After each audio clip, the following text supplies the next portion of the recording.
What is up, guys? It is Jack, back up in this bitch with 10 Leaders Fitness, and welcome back to Jim's Storytime. This episode is going to be called The Creeper. For obvious reasons, I'm sure you'll see once I get into the story. Okay, so to get straight into this, as in the last story time, this starts with me and my friend Sat training in the gym here in Norwich.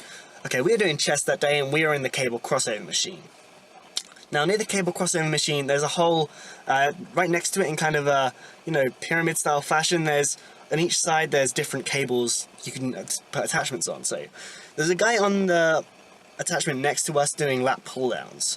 Now, at first, I didn't even notice this guy was here, right? But I start noticing that Sat's suddenly gone a bit quiet. He doesn't seem himself. Something's, seems to be on his mind. So, and something's just, you get a weird vibe. Like, I should be noticing something. So I look around, and I noticed this guy on the machine next to us. He's a pretty big guy. I mean, I'm a really big, intimidating looking dude. I look over that way and he's looking right back at me, as if it was clear that he'd been looking for some time. I caught him looking at me. So I thought it was a bit strange, but I just carried on with my set. And I realised this dude, who had clearly been looking for some time, was continuing to look at me. So I looked back again, and I realised what was up at that moment. Because at first I was worried, have we pissed this guy off? Is he annoyed at us? I don't think we've done anything, so I just carried on and thought nothing of it. But then, this time I realised what was up. That was not a look of someone who's pissed off. That was a look of someone who was creeping. Okay, that was, the best way I could describe his look was as one of hunger. It kind of said, I want to eat you up, in the way he was looking at me, right? Just straight up, and I'm like, okay, I get what it is. This dude is clearly homosexual, right? And he sees something he likes in me, okay? And, which, to an extent, is fair enough, but, okay, I caught you now. I've caught you twice looking at me. Give it up, otherwise it's like, that's kind of sexual harassment if you don't. It's unwanted sexual attention. But, he doesn't give it up. He continues looking at me in this way, which, obviously is making me feel uncomfortable, but, I mean, I'm a pretty strong dude, mentally, I don't get, in that regard. So I'm just carrying on with my set, and, me and Sat, I think, I'm just gonna laugh it off. This dude's really fucking close. He can obviously hear everything we're saying.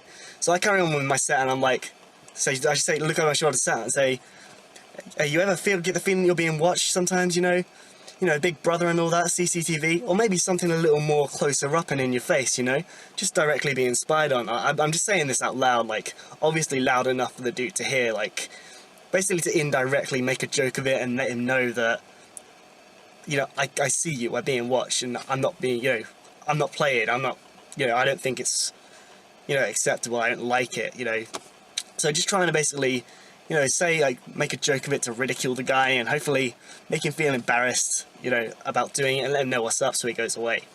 But no, he continues looking, just carries on. This dude is literally, he was doing his workout, doing his pull-downs, and he just straight up stopped. He just gave up everything he was doing, stood up, literally to the front and left of me slightly, and then me and Sat working out, and he's just continually staring, just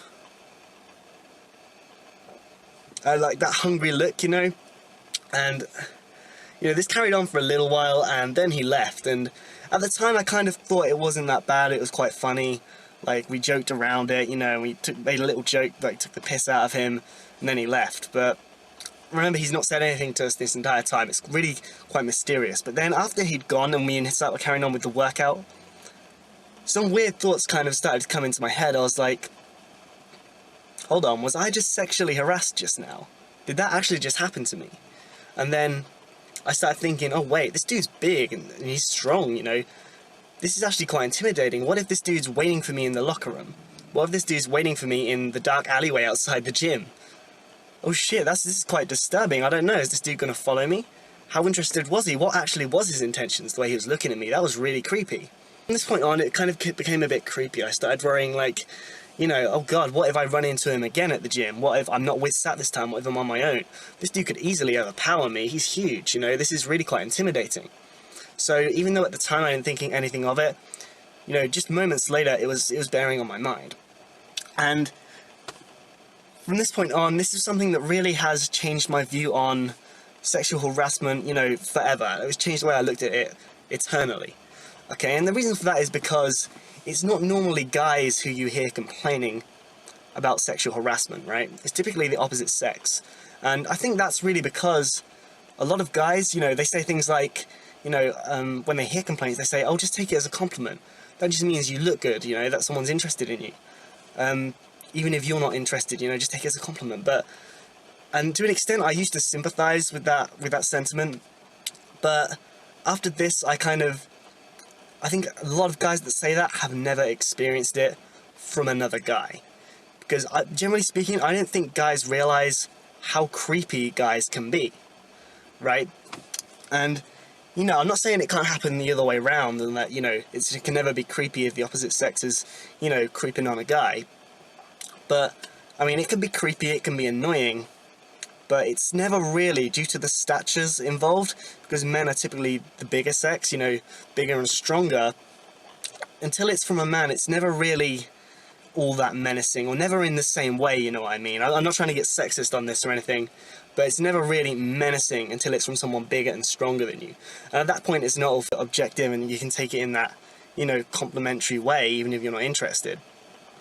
When it's from a guy, it's genuinely creepy, because this dude was easily bigger and stronger than me. If he wanted to do things to me, like, forcefully, you know, which is dreadful to think about, but he easily could have. And when you know, he looks at you in that creepy, hungry way, those kind of things start to weigh in on your mind. So from now on, I never really have any sympathy with the take it as a compliment thing from here on in, you know. I think, you know, if it's creepy, you know, and there's no denying that it's wrong. So a lot of guys don't realise how creepy they are, and obviously this was an extreme case, right? And, you know, don't get me wrong, don't take this in a political way or anything, you know, or politically incorrect way. I'm not saying all gay dudes are like this, I'm not saying all dudes are like this. This was just the guy who was in the wrong, you know, and it was very creepy, obviously, and, you know, but like I say, it has changed the way I look at sexual harassment forever, and, you know, it was a profound experience. Okay guys, that's pretty much all I have to say on that today. I hope you found that interesting. Let me know what you think in the comments. I'm in Jack Pretend Leaders Fitness. I'll see you guys in the next one.